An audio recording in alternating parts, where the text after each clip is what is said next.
Curious about the fortress? Of course. That Wriothesley. I still remember going down to the fortress to grill him for information on my father's case. Boy, did he take me for a ride. Without telling me anything, of course. But he did invite you to tea, didn't he? 2 large pots of it, in fact. It was good tea, though. I have to agree. The tea there is very good. Speaking of that, would you like to have some today? I mean, you've got time, right? Well, I'd be partial to some shortbread. Wow, it's like we've got a menu or something. Sure. Good. What flavor of biscuits would you like, Mr. Snezhevich? Me? I'm fine with anything. But I would prefer chocolate, should you have it. All right. Leave it to me. I'll go over the newly arrived supplies with you later, Mr. Snezhevich. We should be able to finish the preparatory work today. That works great for me. Is it just me, or did you get a new lipstick? I did. It was a gift from Sigewin. Want to give it a try? I think the color would suit you, too.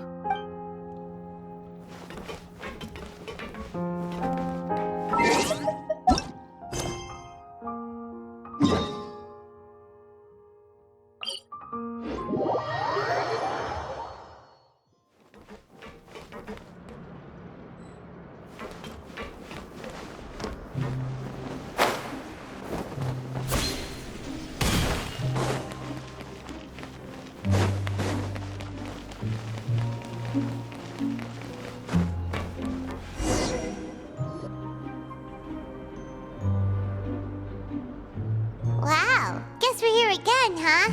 There's a real nostalgic feeling to this place. Looks like you've been missing us. Duke! Did you come all the way to the entrance to greet us? Of course. I'm here to welcome you and our dear Miss Charlotte, whom our good head nurse recommended to me. It's an honor to finally meet the much-rumored Duke. Thank you for consenting to my visit to the fortress, sir. No need to thank me. But that said, I shouldn't be the focus of your interview. I trust you recall our agreement? Of course, of course. All right then, this way.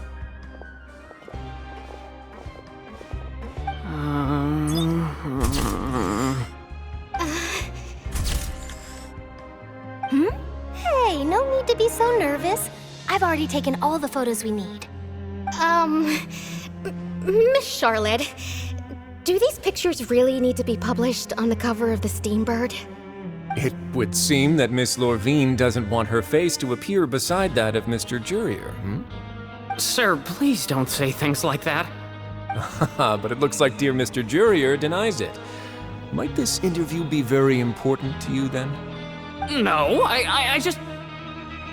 This is my first time being interviewed, and I'm very thankful to the Steambird for... Now, I might not look it, but I actually did meet Mr. Edwin once. And I'll be honest, I enjoyed chatting with you more.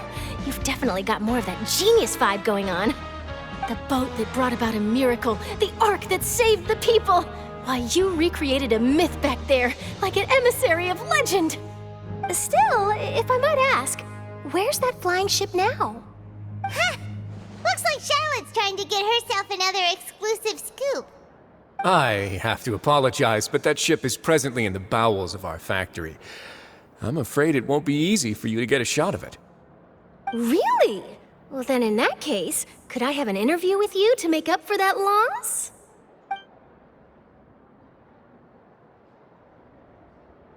You already know my answer, I'm afraid. Best you interview our head nurse instead. Or perhaps you'd like to take another photo of this couple of researchers? Did you really have to use the word couple? Well, then, 2 solo photos will do. Is my hair messed up? Please, someone help me have a look. Things sure are getting pretty lively here. We've seen this kind of thing before. Oh, seems like everyone's here. Would any of you like to try this new drink I came up with? Ah, Sigewin. Hey, Miss Charlotte. Why don't you, take some pretty photos of our head nurse? Sure. Come on, Miss Sigewin, over this way. Let's find a brighter spot. do I have to smile? So, how have things been at the fortress?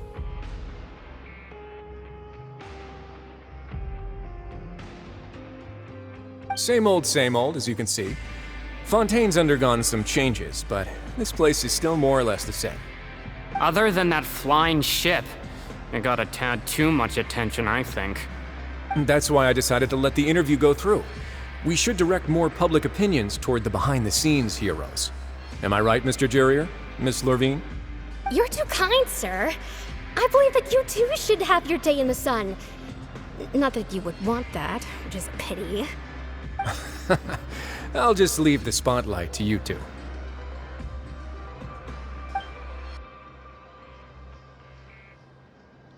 I see.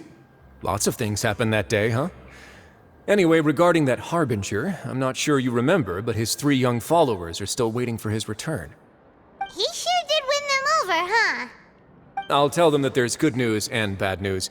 The good being that their boss seems fine, and the bad being that they must face extended sentences for abetting his escape. Oh, actually, what about you? Are things gonna change for you too? What change can there be? The fortress will keep chugging along, and so will my duties. As to what Miss Furina's departure will mean for the nation, and if our laws and governance will be transformed, we'll leave those to the folks in the overworld. Hey everyone, the photo shoot's done. Good. In that case, let's call it a day here. Thanks for your cooperation. Come on, Traveler, let's go. Till next time, everyone.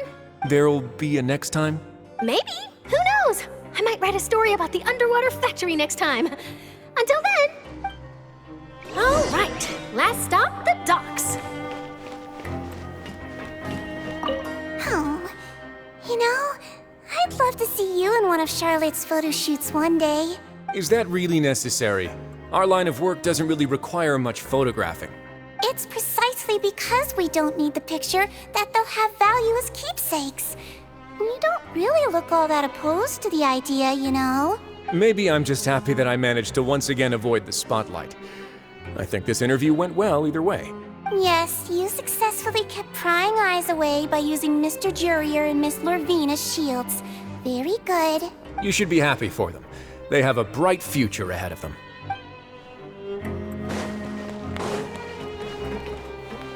Here are the interview notes. They mentioned that the flying... Seriously, how would I know... A wedding? Why are you looking at me like that? So the flying ship can be used for weddings? I didn't say that. That journalist mentioned it, and what does that have... True. What does that have to do with us?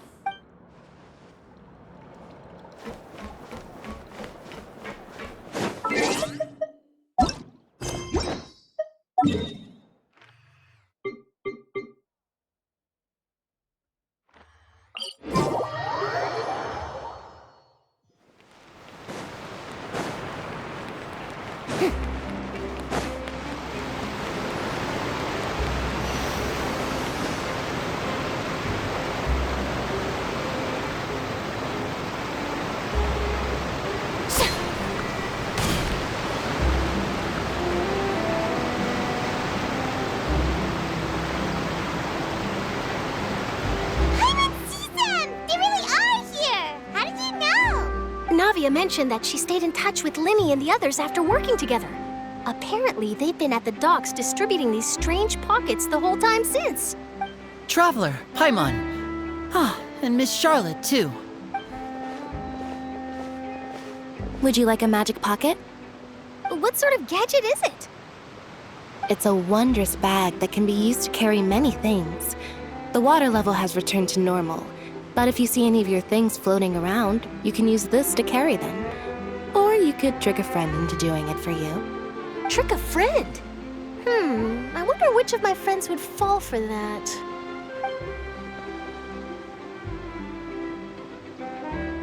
You could just make a friend like Fremine here. Isn't that right, Fremine? Is this what you meant by, I'll help you make some more friends? To be honest, that sounds pretty sweet. Could I have your contact, please? Sure. please, write down my address. You sure are working hard to help Fremine socialize. He was the one who proposed doing this. He even wants to assist in our magic shows. Yes, I was planning to first introduce Pear as an assistant, and later Fremine himself. In the future, I think we can leave underwater escape magic to him too. That said, would anyone want to see a diver escape underwater? Oh, it'll work out. Every journey begins with the first step. He'll become a part of our show eventually. Lynette, could you come over? Miss Charlotte says she wants to take a picture of us. Got it. My, that Charlotte is rather perceptive. She got rid of everyone the moment she realized I had something to say to you. Father says that you did a great deal during the latest events. She's very grateful for your contributions to Fontaine. That's all right. We were more than happy to help. So, what's she doing now? Oh, I guess you haven't heard. After Lady Farina left, Father and Monsieur Neuvillette opened negotiations, during which he gave Fontaine's gnosis to her as a diplomatic gift. A diplomatic gift? A gnosis? Yes, I was quite surprised at first myself. But when I thought it over, there were actually a number of things going for it. It could have been done as an apology for the incident with Lord Child, or as thanks for his help in tying the all-devouring narwhal down. Furthermore, Father did also lend significant aid to Fontaine and Poisson. Well, that's true, but this is a gnosis we're talking about. Doesn't this seem a bit irresponsible? I would agree, but I've also heard that it seems that Monsieur Neuvillette has had a significant change of heart regarding the matter. So there's some reason for this that only Neuvillette knows about? I suspect you'll have to ask him about that yourself. Ah, yes, speaking of which, I did see him strolling around the entrance to the Fortress of Meripede a while back. Isn't he real busy and stuff? Paimon didn't think he'd have the time for that. But back to the topic. The gnosis was given to the knave, right? What about Child? They say that he's returned to Snezhnaya to recover from his wounds. I hear that the recent disaster really did a number on his health. That's true. When you think about it, we've had loads of run-ins with the Fatui. To think we'd be allied with them this time. So shocked by such a simple switching of sides?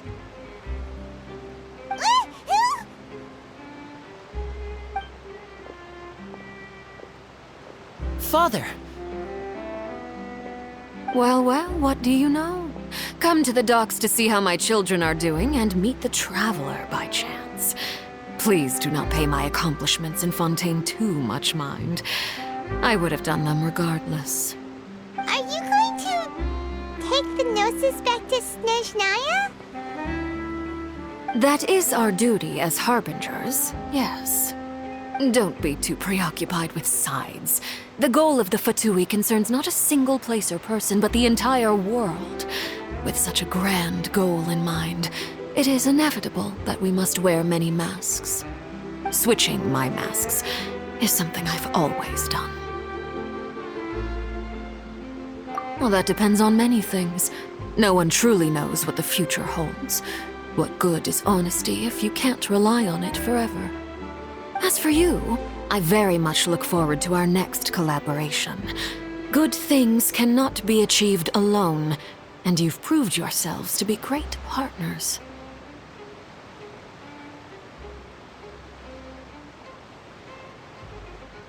A vision? All right. I'll remember to return it. Thank you for keeping it safe for him this entire time. That's a wrap for me. Huh? You're... Greetings, Miss Journalist. Hello. If I'm not mistaken, there are diplomatic channels I'll need to report to take a photo of you. That is correct. So forgive me, but I will not be able to serve as a subject in your article. However, feel free to write as much as you'd like about our dear magicians and our upcoming rookie talent. I will. The sea breeze is quite pleasant. I shall continue my walk while the weather remains so agreeable. Farewell. Farewell, Father. Oh, she has such an intimidating presence. I didn't even dare to take a picture. Thankfully, I've already wrapped up all my pre-scheduled interviews. Thank you all. This'll be more than enough for me to write about, I'm sure. Don't be too nervous. Why don't you take a magic pocket before you go? Here, Traveler, Paimon, you take one too. To move things about? That's right. Funny. I was giving out magic pockets when we first met too. And what do you know? I'm doing the exact same thing right now. So many things have happened, but the pockets are still the pockets. I guess this must be life. We will all follow our own paths, and serendipity will lead you to your fated friends. All right then. We'll be handing out pockets in some other districts later, so we'll get going now. Have a good day, you two.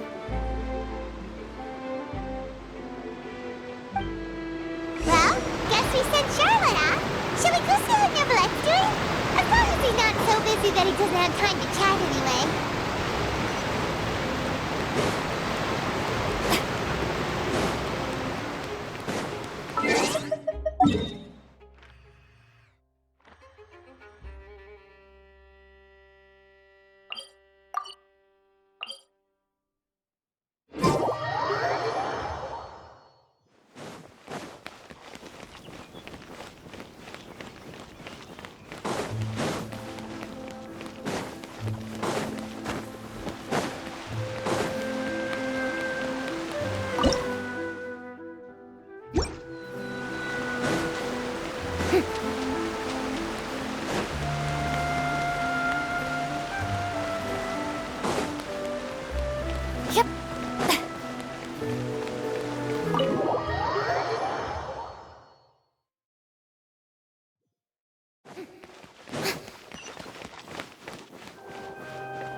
You really are here, Neverlette! Paimon didn't think you were going to have free time this hour of the day. Really? Oh, I suppose you must have met Mr. Linney. He took the time to greet me earlier when he passed this way. In any case, you came at a good time. I was just considering reaching out to you to set up a meeting, so I may explain some things that I haven't had the time to before. Aw, Paimon's glad that you remembered. Thank you for keeping us on your mind, what with you being busy and all. Alright, let's have it then. How was Fontaine actually saved? The whole business is still quite the mystery to us. It is strange how words can often leave a bitter taste in the mouth when it finally comes time to say them out loud.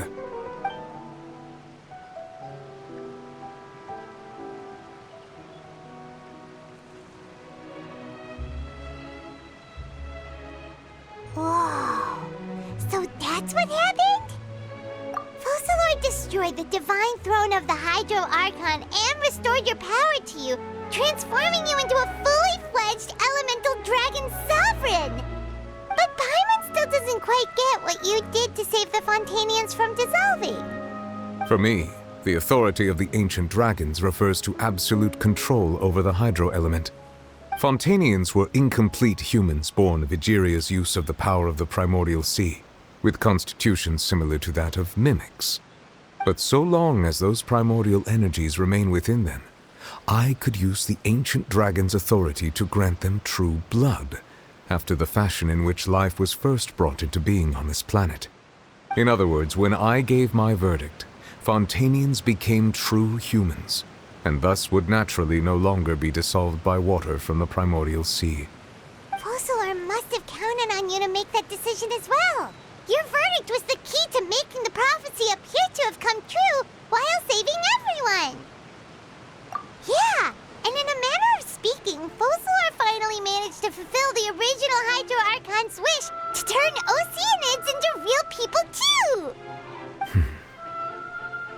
It seems from your expressions that you still have more things you wish to ask.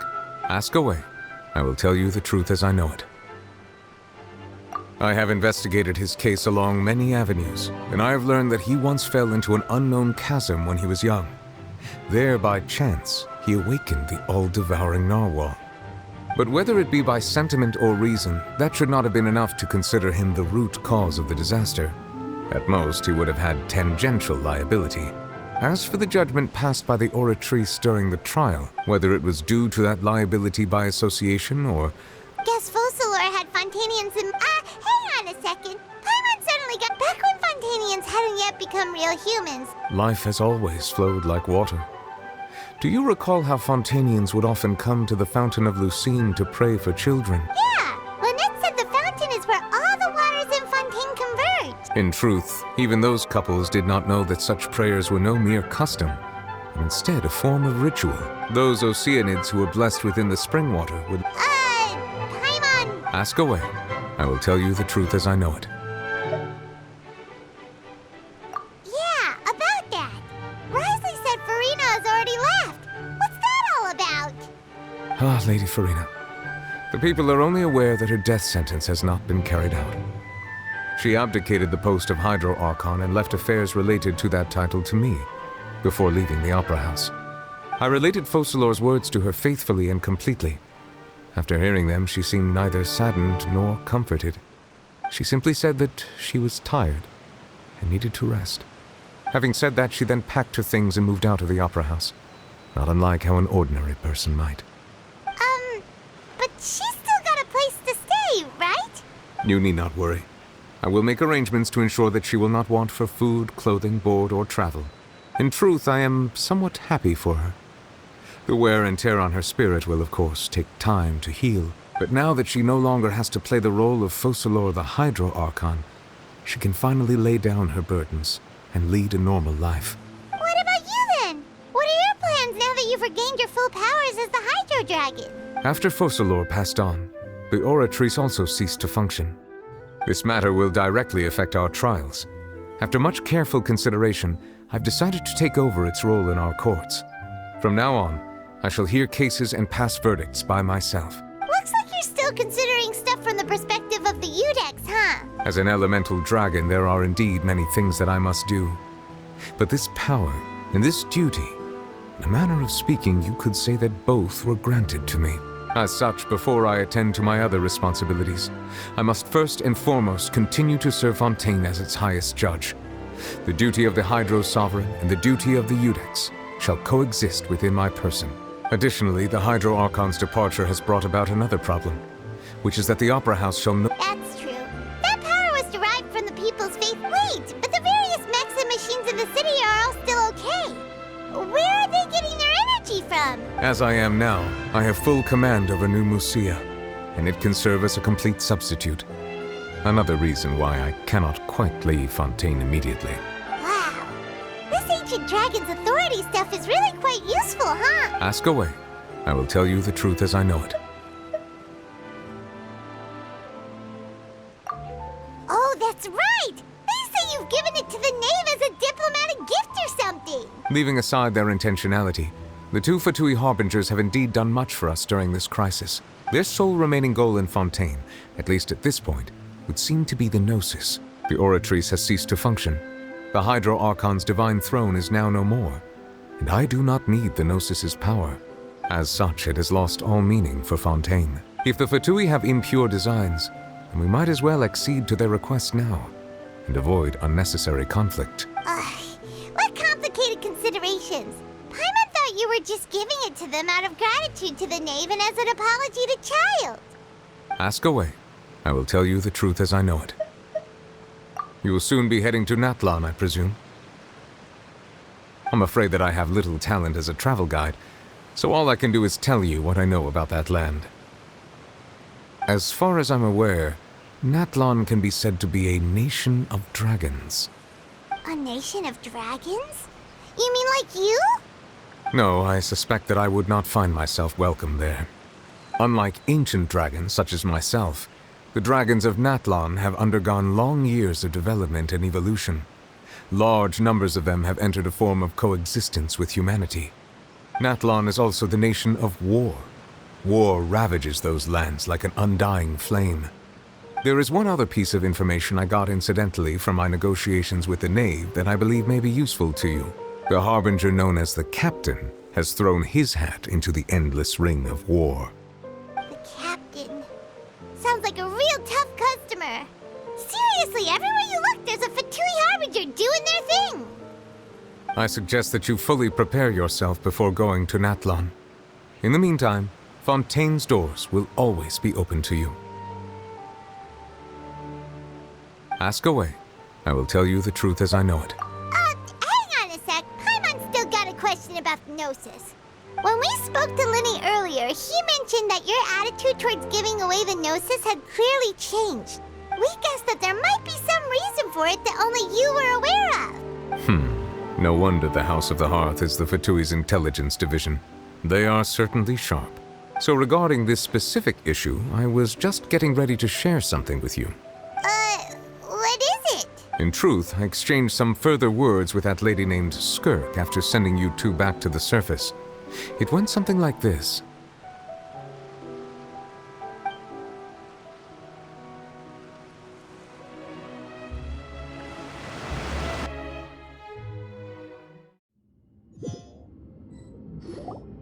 Well, we're going to head topside to see what's going on. You hurry over soon as well, all right, Nervalet? What next? The all-devouring narwhal isn't here, so I'm no longer getting any interference. I can finally catch the scent of your power, what it's made of. It is the authority of the planet's primordial dragons, but with something very similar to a god's curse mixed in. It's quite a novel blend. I'm sure I've encountered something like this before. What was it again? I do not know what you speak of. Of course. How could I forget? You should have the remains of the third Descender on your person, yes? Remains? I've never heard of any such thing. According to your parlance, I believe it may be called a gnosis. Well, that much is true. After Focalor's divinity faded, she handed her gnosis to me. But I fear I have never heard of it described in the manner that you just did.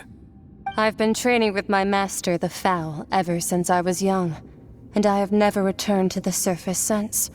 So most of the information I possess, I got from him. It is only natural for those who are greater than humanity to possess a different sort of common sense, which is why there are so many problems in our attempts to communicate with humans. Regardless, you should probably get rid of objects of misfortune to prevent any disasters from befalling you. To live in itself is a blessing. But once a person dies, the bonds he once had with this world shall all turn to curses. What do you mean by that? No need to fret. These are just my personal thoughts. And my reason for no longer wishing to return to the surface. This third Descender you refer to, who are they? And when did they die? Master never mentioned them to me. Perhaps it just wasn't that important for me to know. If you're interested, though, I could ask him. I'll be sure to pass the answer on to you next time. Next time? You believe we will meet again? I do. Wait. I have a disciple of my own, don't I? He can be the messenger then.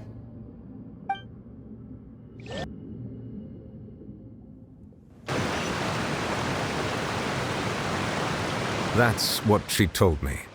Whether it would prove useful or not, I wanted to pass that information on to you. The remains of the third Descender? So that's what the Gnosis actually are. Paimon just thought they looked like chess pieces. How could they be a person's remains? All the same, assuming that there was no misunderstanding or special metaphor at play, that is what she meant to say.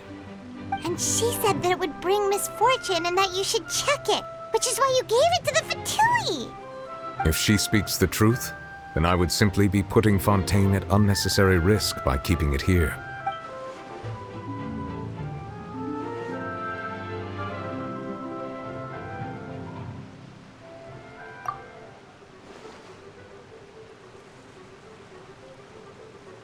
I had guessed that you might already be familiar with this concept, but I did not expect you to be one of them. That means that the Gnosis, which are exceedingly element-compatible and can even enhance elemental abilities, do indeed come from the third Descender. I wonder, does your body also possess similar properties? Like being able to use elemental powers without a vision. That does sort of count as special compatibility, right? No, let's not think about this stuff right now. It just feels creepy. Comparing the Traveler to the dead third Descender and all. That's what you say, but this topic still feels like bad luck. Once Child recovers, let's get some more answers out of him. Or go look for his master and get the answers that way. I too believe it unwise to make too many blind guesses when information is lacking. The same is true of being at court. All right. Whatever the case, it seems like the crisis here in Fontaine's over for now. Yes. All of Focalors' efforts were for this moment as well. But she sacrificed herself in the end as a god, and she suffered through all those years as a human. Was that really what she wanted? I suppose that would be the mystery of a god's will. I suspect not. But once in a while I too would guess that if wishes were like the clouds in the sky, they will one day return to the earth as raindrops. Life flows like water, and rain is the final answer. The water levels may sometimes tilt one way or another, but the rain falls fairly upon all. And what ultimately is the difference between the rains that fall upon all of us?